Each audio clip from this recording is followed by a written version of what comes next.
Vai na sua cozinha, pega um punhado de sal na sua mão, bota uns paus de canela e, se tiver, cravos, pimenta rosa e páprica. Se tiver noz moscada, melhor. Segura tudo com força. Agora entenda que você só não é milionário porque nasceu na época errada. Por muitos anos, o mundo se moldou pelo comércio de especiarias. Esse podcast só é em português por conta disso, inclusive. Era um mundo onde um punhado de sementes murchas valia mais do que o seu peso em ouro. Porque, por incrível que pareça, o episódio de hoje é sobre um tema que vocês jamais imaginariam. É um episódio inteiro sobre noz moscada. Pera aí, antes da gente continuar, sabia que dá pra você receber material extra de todos os episódios na palma da sua mão? É só assinar o Apoia-se, apoia.se/Gugão Show. Lá você vai encontrar um texto com tudo que ficou de fora em cada programa, além de recomendações de livros, vídeos, podcasts e muito mais. É super legal. E ainda tem brindes de patos, camisetas, newsletter, podcast exclusivo pra você. O link tá aqui na descrição. Mas agora, de volta pro episódio.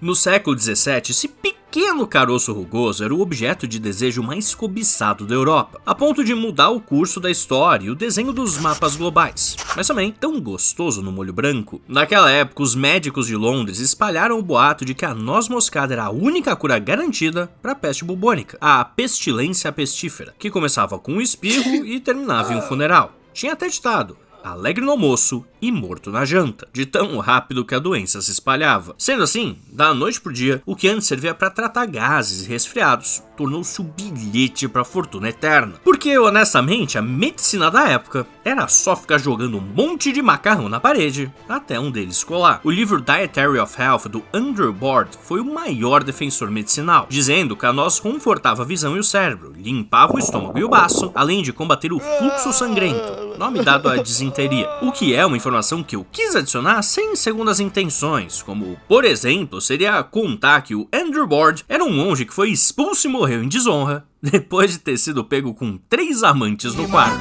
O nosso lema é ousadia e alegria. Aliás, se você quiser tentar aí na sua casa o uso da noz moscada para uma amidalite ou micose, eles utilizavam o pó em um sachê de tecido, como se fosse hoje um sachêzinho de chá, em volta do pescoço. Se você tá familiarizado, é um patuá. O grande problema era que ninguém sabia de onde vinha essa bendita noz. Os mercadores de Londres compravam em Veneza, que compravam em Constantinopla, que recebia de caravanas vindas de horizontes desconhecidos. O Oriente era, para os europeus, tão distante quanto a Lua. Eventualmente descobriram que a Myristica fragans, a árvore da noz moscada, era uma árvore extremamente mimada, que só aceitava crescer um minúsculo conjunto de rochas vulcânicas chamado Arquipélago de Banda, nas Índias Orientais, a mais de 1000 quilômetros da costa da Austrália. Eram ilhas tão remotas que muitos duvidavam até que elas existiam, e se existissem, estariam no controle dos cabra mais sinistro do pedaço, os holandeses. Mesmo assim, teve início a chamada Corrida das Especiarias.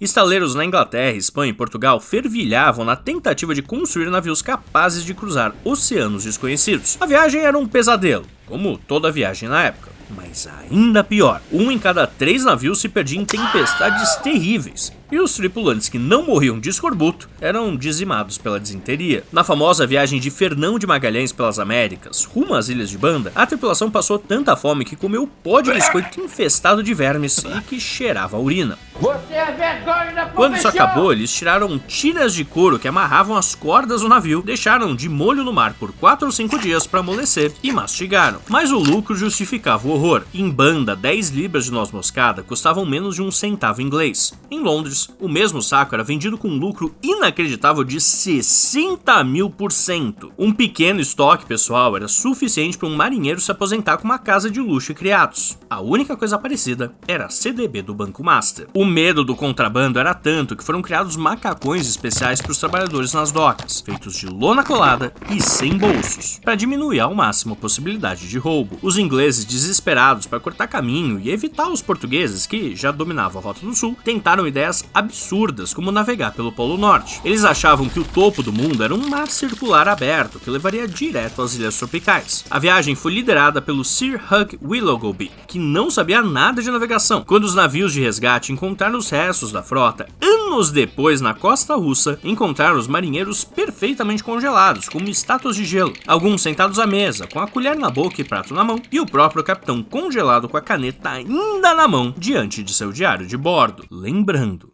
tudo isso por causa de noz moscada. Enquanto isso, os holandeses entravam na jogada com muita brutalidade. Mais do que comerciar, eles queriam conquistar. Em Banda, onde a noz moscada crescia como erva daninha, a ilha de Rum tornou-se o cenário do domínio holandês. O governador holandês Jan Pieterszoon Coyen utilizava táticas de terror extremo, chacinando vilas inteiras, decapitando líderes locais e escravizando sobreviventes quando esses tentavam vender especiarias para outros povos. Mas é aí que chega o capitão inglês Nathaniel Courthope, que também era um maluco assassino, tá? Mas ele era menos. Então os povos originários receberam com muita alegria. Nathaniel Courthope desembarcou em Rum em 23 de dezembro de 1616. Os nativos entregaram a ele uma muda de noz moscada envolta na terra local, como um símbolo sagrado de lealdade, e assinaram um documento entregando a ilha à coroa britânica. Teoricamente, para sempre. No documento, os nativos colocaram apenas duas condições: que os ingleses respeitassem as mulheres locais e não levassem porcos para a ilha, porque eles eram muçulmanos. Com apenas um punhado de homens e mantendo a bandeira de São Jorge hasteada enquanto o pau quebrava,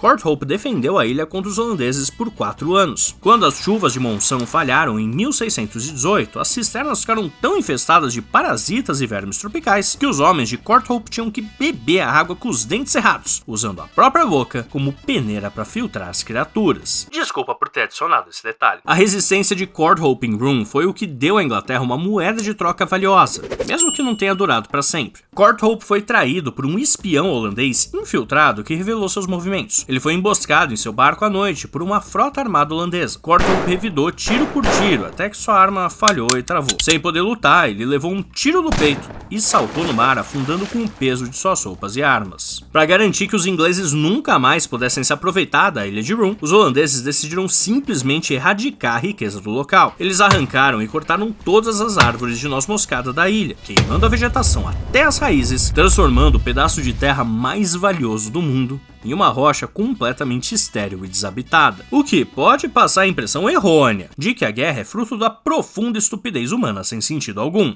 Mas é só a impressão. Muito tempo depois, o destino das ilhas foi selado de maneira irônica. Para encerrar as guerras e garantir o monopólio da noz moscada, os holandeses aceitaram trocar uma pequena e pantanosa ilha nas Américas pelo também pequeno arquipélago. Essa ilha era apenas um entreposto comercial de pele de castor cercada de pântanos.